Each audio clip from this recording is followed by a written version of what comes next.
Assalamualaikum warahmatullahi wabarakatuh. Baik, di sini saya Ani Astuti sebagai presentator pertama yang akan menjelaskan tentang pengertian perekonomian terbuka. Perekonomian terbuka ialah perekonomian yang melibatkan diri dalam perdagangan internasional, baik ekspor maupun impor, barang dan jasa, serta modal dengan negara-negara lain.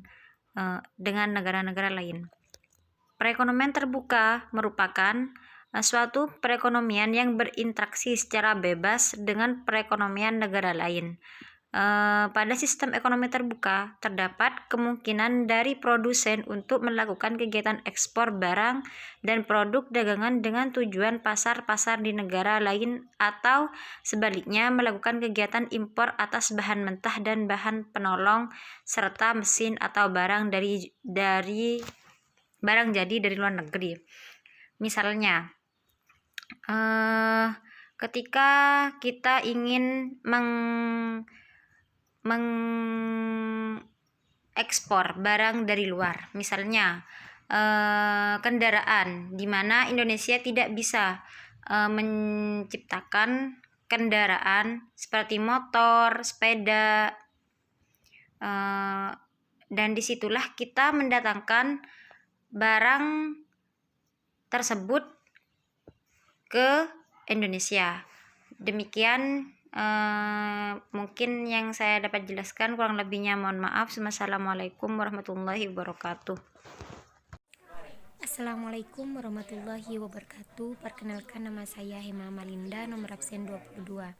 Dalam hal ini saya berperan sebagai pemateri yang kedua yang akan menjelaskan tentang mekanisme perekonomian terbuka, yang dimana di sini terdapat 4 poin di dalamnya. Yang pertama adalah rumah tangga, dan yang kedua adalah perusahaan, dan yang ketiga adalah pemerintah, dan yang keempat adalah negara-negara lain. Baik, kita mulai dari rumah tangga yang pertama, yang dimana di sini sudah terdapat 3 poin di dalamnya. Yang pertama adalah hubungan dengan perusahaan. Pada awalnya, sebuah rumah tangga menjual SDM kepada perusahaan, dan dari itu rumah tangga mendapatkan penghasilan. Maksudnya begini, SDM-nya itu, sumber daya manusianya itu memperkerjakan kepada perusahaan, dia bekerja kepada perusahaan, sehingga dapat dari rumah tangga itu dapat mendapatkan penghasilan dari perusahaan tersebut. Dan yang kedua adalah hubungan dengan pemerintah, yang mana rumah tangga menyetorkan sejumlah uang sebagai pajak untuk pemerintah, dan rumah tangga menerima penerimaan berupa gaji, bunga, penghasilan dan balas jasa dari pemerintah, yaitu dengan rumah tangga menyetorkan sejumlah uang pajak, yang mana biasanya itu memang diterapkan dalam pemerintahan, apalagi contohnya di Indonesia, per rumah itu mempunyai pajak masing-masing, yang mana nanti dikelola lagi sehingga rumah tangga itu menerima berupa gaji atau bunga. Dan yang ketiga adalah hubungan dengan negara lain. Untuk mencapai hubungan dengan negara lain, rumah tangga harus melewati pasar barang dan pasar luar negeri. Dan yang kedua adalah perusahaan, di mana di sini ada 3 poin. Yang pertama adalah hubungan dengan rumah tangga.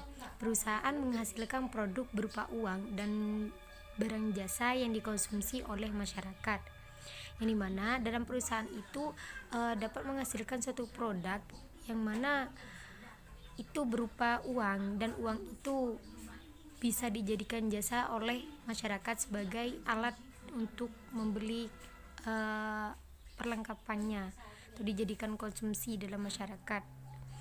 Dan yang kedua adalah hubungan dengan pemerintah. Perusahaan membayar pajak kepada pemerintah dan menjual produk dan jasa melalui pasar barang, yaitu dengan setiap perusahaan itu membayar pajak kepada pemerintahan. Lalu nanti apa yang didapatkan oleh perusahaan tersebut dapat dijual berbentuk produk ke masyarakat melalui pasar barang. Dan yang ketiga adalah hubungan dengan dunia internasional. Perusahaan melakukan impor dari luar negeri.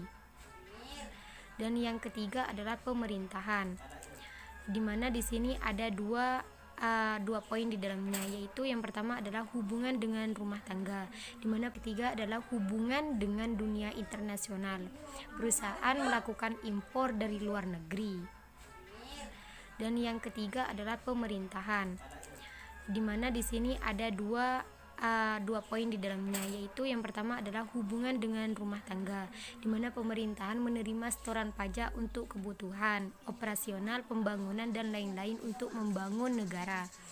Dan yang kedua adalah hubungan dengan perusahaan.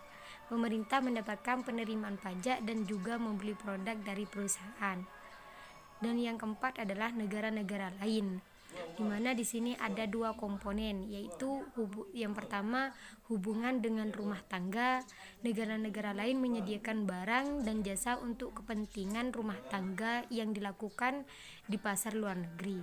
Dan yang kedua adalah hubungan dengan perusahaan. Negara lain mengekspor produknya pada perusahaan. Jadi di antara hubungan dengan perusahaan ini, negara lain itu juga mengekspor dari produk perusahaan yang satunya ke produk perusahaan lain. Mungkin hanya itu yang bisa saya sampaikan, kurang lebihnya saya minta maaf. Assalamualaikum warahmatullahi wabarakatuh.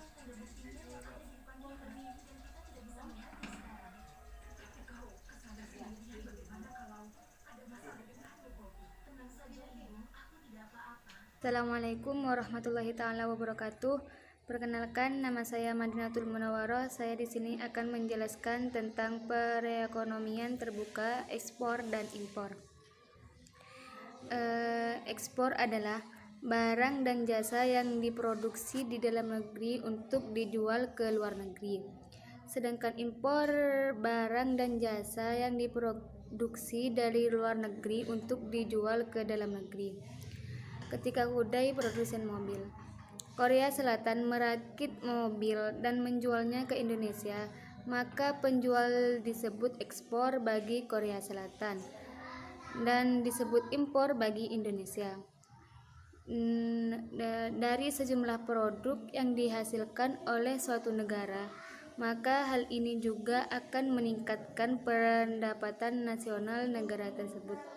Mungkin hanya itu yang bisa saya sampaikan. Wassalamualaikum warahmatullahi taala wabarakatuh. Bismillahirrahmanirrahim. Assalamualaikum warahmatullahi wabarakatuh. Perkenalkan, nama saya Masruroh, nomor absen 24 dari kelompok 6. Baik, saya akan menjelaskan tentang pengaruh kebijakan dan peristiwa terhadap perekonomian terbuka. 1. Defisit anggaran pemerintah. Defisit anggaran pemerintah mempresentasikan tabungan publik yang negatif mengurangi tabungan nasional, jumlah tabungan publik dan swasta. Dengan demikian, defisit anggaran pemerintah mengurangi penawaran dana pinjaman, meningkatkan tingkat suku bangsa dan membatasi investasi. Pengaruh anggaran defisit negara terhadap pasar dana pinjaman di tanah air, yaitu tersedianya sedikit dana untuk para peminjam di pasar lokal. Tingkat suku bangsa naik guna menyeimbangkan penawaran dan pemerintahan. Defisit anggaran juga memengaruhi pasar pertukaran valuta asing karena arus keluar modal neto berkurang, orang membutuhkan lebih sedikit mata uang asing untuk membeli aset luar negeri. Dan hal ini menyatakan penurunan penawaran mata uang lokal menyebabkan nilai tukar real naik. Artinya mata uang lokal menjadi lebih bernilai dibandingkan dengan mata uang asing. Kenaikan ini akhirnya membuat barang domestik lebih mahal daripada barang luar negeri karena orang-orang di dalam negeri ataupun di luar negeri mengalihkan pembelian mereka dari barang domestik yang lebih mahal ekspor dari dalam negeri penawaran, sedangkan impor ke dalam negeri meningkat. Untuk kedua alasan tersebut, ekspor neto domestik turun. Sekian, Assalamualaikum warahmatullahi wabarakatuh. Assalamualaikum warahmatullahi wabarakatuh. Sebelumnya perkenalkan, nama saya Nurul Hidayati, nomor absen 26. Di sini saya akan melanjutkan penjelasan dari pemateri sebelumnya tentang pengaruh kebijakan dan peristiwa terhadap perekonomian terbuka. Yang nomor 2 yaitu kebijakan perdagangan. Kebijakan perdagangan merupakan kebijakan pemerintah yang secara langsung mempengaruhi jumlah barang dan jasa yang diimpor ataupun yang diekspor oleh negara tersebut. Kebijakan perdagangan itu ada dalam berbagai bentuk, seperti halnya tarif, pajak, terus kuota impor, batasan jumlah barang tertentu yang dapat diproduksi di luar negeri dan dijual di dalam negeri. Meskipun kebijakan perdagangan tidak mempengaruhi keseluruhan dari keseimbangan perdagangan negara, kebijakan ini mempengaruhi beberapa perusahaan, industri, dan juga negara. Yang ketiga yaitu ketidakstabilan politik dan pelarian modal. Ketidakstabilan politik dapat mengarah pada pelarian modal yang cenderung menaikkan tingkat suku bunga dan menyebabkan nilai mata uang itu turun. Meskipun pelarian modal memiliki pengaruh yang besar pada negara, tempat di mana modal keluar, ia juga mempengaruhi negara-negara lain. Mungkin itu saja penjelasan dari saya. Apabila ada kesalahan, mohon maaf. Wassalamualaikum warahmatullahi wabarakatuh.